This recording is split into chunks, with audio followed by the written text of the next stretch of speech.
जय जगन्नाथ मु झिली आपण मानक स्वागत करुच्ची मो चैनल ओडिया छुंक को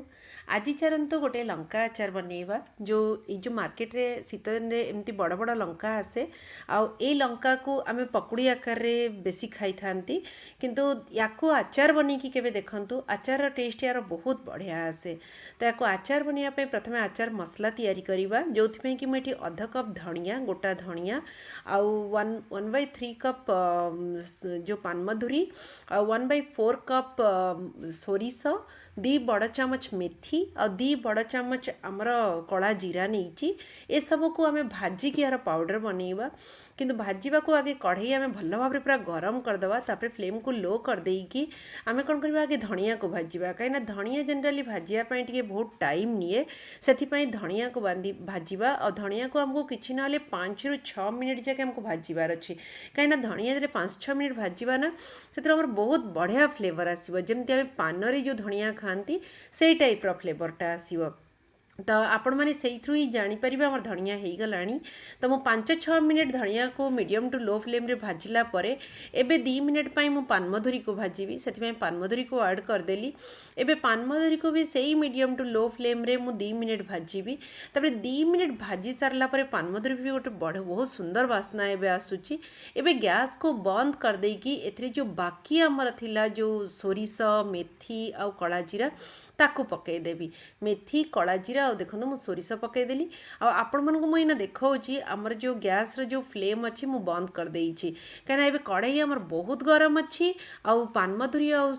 जो धनिया भी आमर बहुत गरम अच्छी आमको बस से ही तीनोटी सामग्री को आमको कौन कर गरम करार अच्छी आमको या भाजबार ना कहीं मेथी आ सोरिष बेसी भाजिले आचार आमर पिता हो बस ये आमको एमती भाजबार अच्छी भाजीदेले कौन ना पाउडर जिते आम कर आमर आचार गोटे बहुत बढ़िया बास्ना आसो बस एबे जिते बड़े सब जिनस आम टे ठंडा हो एमती मिक्सिंग जार रे नहीं कि आम गोटे फाइन पाउडर बनईदे बहुत लोग आचार रे दरदरा मसला भल पाती किंतु मुझे फाइन पाउडर बनाऊँगी तो एबे आम ग्राइंडर माने जार ढाकुणी लगेगी आम ग्राइंडर रे गोटे फाइन पाउडर बनईदे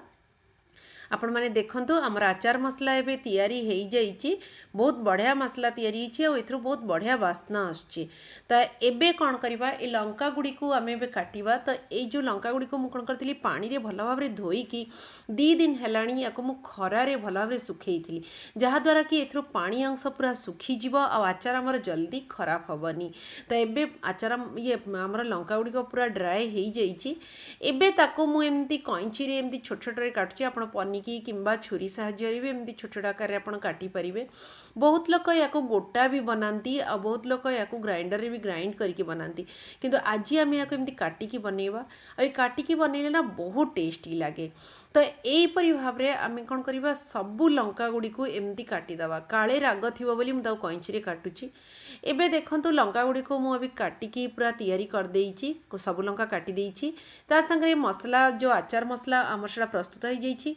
2 बड़ चामच हलदी आ 4 बड़ चामच लुण नहीं हलदी आ लुण तो आमर आचार रे निहाती दरकार आ गोटे बड़ कप मु सोरिष तेल नहीं तो एबे आमे कौन करवा सबू सामग्री को बस यही लंका संगे आमे मिसई दबा जमती कि आमर जो लुण हलदी आचार मसला आ ता संगे गोटे कप सोरिष तेल सबू तक आमे जो लंका आमे जो काटिथिबा लंका आमे मिसई दबा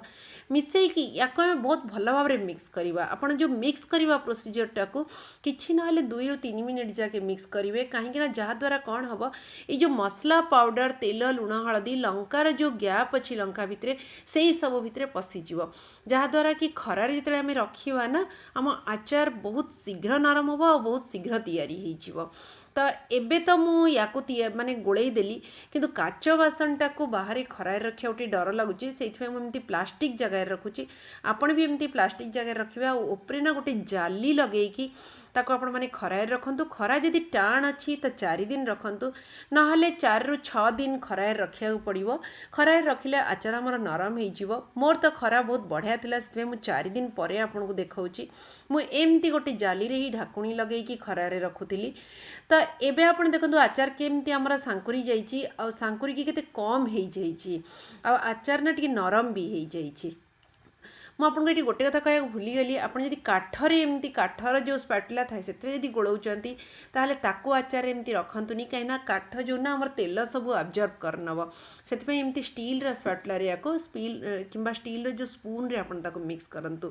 तो एबे तो मु आचार आपन मिक्स करके देखई देखई सारा पर एथिरे आपण एबे गोटे चमच साइट्रिक एसिड नहले अधा कप विनेगार मो पाखरे एबे साइट्रिक एसिड नथिला तो मुझे अधा कप विनेगार एथिरे ऐड करुच्ची। विनेगार किंबा साइट्रिक एसिड ऐड कले कौन हम ना आचार आमर बहुत दिन जाके खराब हेनी आउ जो आपणकर आचार ना गोटे खट्टा अंश भी आसो कहीं ए लंका आमर खटा माने ना राग थाए ना खटा थाए तो से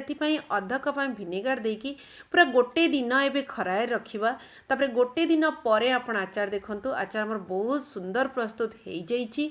तेल तो मते पूरा परफेक्ट लगुच किंतु आपण माने जे स्टोर कला बेले जदि आपन तेल अधिक कम लगे ताले आपण आउ देई परिबे। मु ए गोटे काच बोतल को भल भाव में धोईकी खरारे सुखेईकी ताकू रखी एबे आचार को मुझे स्टोर करी। जनरली आम काच बोतल रे आचार स्टोर करती कहीं खरारे देखाती तो आमर कौन हुए खरा बहुत बढ़िया काच ऑब्जर्व करके आचार आहरी बढ़िया फर्मेंट हुए। तो से मुझे काच बोतल रे स्टोर करुच्ची।